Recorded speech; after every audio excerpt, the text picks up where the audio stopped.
She stood right there at the gate, arms crossed like she owned the whole place. The disabled girl in the wheelchair rolled up slowly, asking politely, "Can I get some help with my order, please?"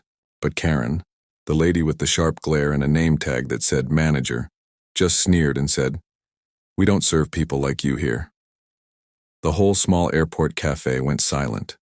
People stared, unsure if they heard right. Just then, a woman in a business suit stepped forward. She was calm, but you could see the fire in her eyes. "Excuse me?" she said. The woman in the wheelchair looked up and smiled weakly, but Karen's attitude didn't change. "I said no service," Karen repeated, her voice cold and sharp like she thought she was above everyone else. The CEO mom didn't move at first, watching Karen with a quiet smile. Then suddenly, she pulled out her phone and dialed.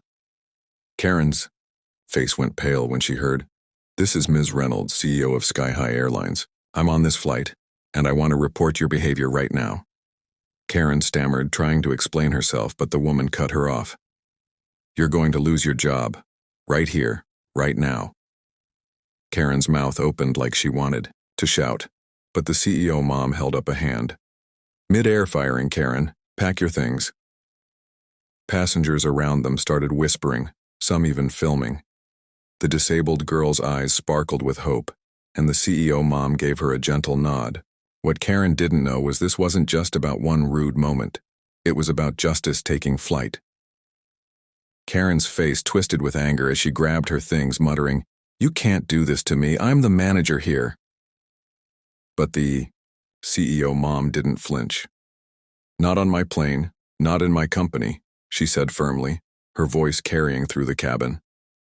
Passengers whispered and exchanged looks. No one had ever seen someone get fired mid-flight like this.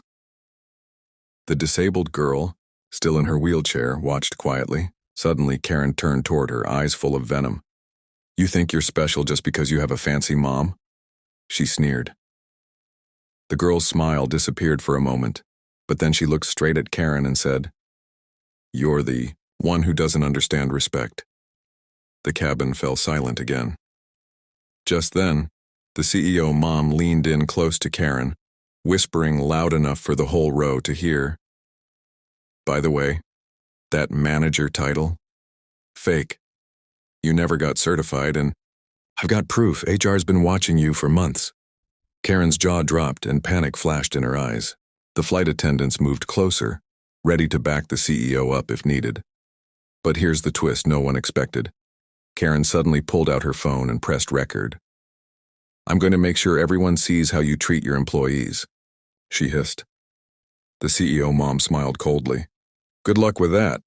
I've got cameras everywhere too." The battle wasn't over yet, and everyone knew this flight was about to get a lot more interesting. Karen's fingers trembled as she held the phone, ready to blast the CEO mom online. But before she could press record, the cabin lights flickered and the pilot's voice came over the intercom. "Ladies and gentlemen, we've just received a message that this flight's security footage is now being monitored live by headquarters." A murmur spread through the plane. The CEO mom's calm confidence grew. "See, Karen, your little stunt is already on camera, from every angle." Karen's face turned bright red. She looked around, realizing the whole plane was watching, her like a guilty child caught in the act. Then the disabled girl's voice rang out clear and strong. "People like you don't get to decide who deserves respect." The CEO mom nodded and added, "And I don't tolerate discrimination, especially from someone pretending to be a manager." Karen tried to argue, but her words lost power as passengers began whispering about filing complaints. Just when it seemed Karen might finally back down, she blurted, "You think I'm scared? I have connections. You'll regret this." The CEO mom smiled wider. "Funny you say that. I'm the daughter of a retired sheriff, and my mother trained SWAT teams. We don't scare easy." The tension in the cabin was thick, and everyone waited to see what Karen would do next. Karen's eyes darted nervously as she realized her threats weren't working. The CEO mom stood tall, her voice steady but sharp. "Here's the truth, Karen. You've been abusing your authority for months, pushing people around, breaking company rules. Today you crossed the line." Passengers pulled out their phones, some already streaming live. Suddenly, a flight attendant stepped forward holding a folder.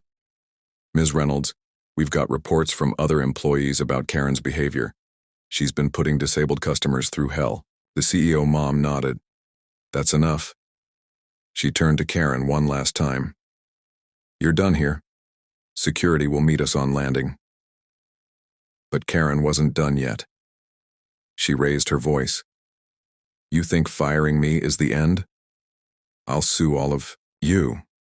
The CEO mom didn't blink. "Good luck with that. We have every conversation recorded. You broke the law." The disabled girl smiled, squeezing her mom's hand. "Thank you," she whispered. The CEO mom looked out the window, then back at Karen. "This isn't just about you, it's about every person who deserves dignity." The cabin erupted in applause.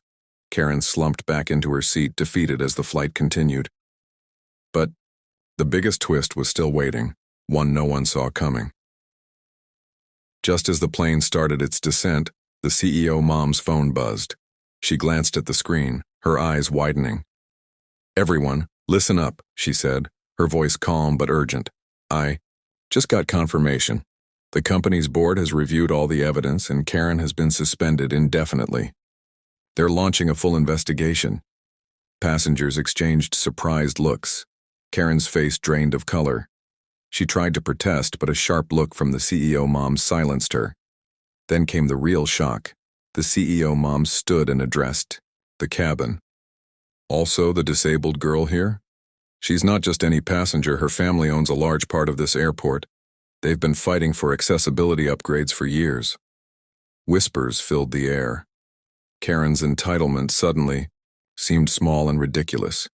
The disabled girl smiled shyly, then said, "Sometimes people forget who they're dealing with." The CEO mom nodded. "Exactly. And respect isn't optional." The plane touched down to applause, but the story was far from over. What happened next would shake the company to its core and teach Karen a lesson she'd never forget. As the plane landed, security officers were waiting by the gate. Karen was quietly escorted off, still muttering about unfair treatment. Meanwhile, the CEO mom stayed calm, kneeling down to check on the disabled girl. "You did great today," she said softly. The girl smiled, feeling stronger than ever. But here's the real twist no one saw coming. Just as the CEO mom was about to leave, a reporter stepped forward, holding up a camera. "Ms. Reynolds, do you have a message for others who face discrimination?" she asked. Without missing a beat, the CEO mom looked straight into the lens and said, "Never be silent, stand up. Because sometimes justice comes when you least expect it, right in the middle of a flight." The crowd around them nodded, some wiping away tears. Karen's story was already going viral, but this moment, it became a symbol of hope. And for the disabled girl, it wasn't just a victory, it was a new beginning. Back at the airport lounge, the CEO mom received a call from the company's headquarters. "We're launching a new training program on respect and accessibility, thanks to your courage," the voice said. She smiled, knowing this fight was bigger than just one flight. Meanwhile, Karen's fake manager credentials were exposed publicly, and she was banned from working in the airline industry. The disabled girl's family also announced a new fund to help improve airport services for people with disabilities nationwide. As the CEO mom looked out over the runway, she thought quietly, "It's not just about firing one Karen. It's about changing the system, one act of courage at a time." The story ended with hope, justice, and a reminder that sometimes the smallest voices make the biggest impact.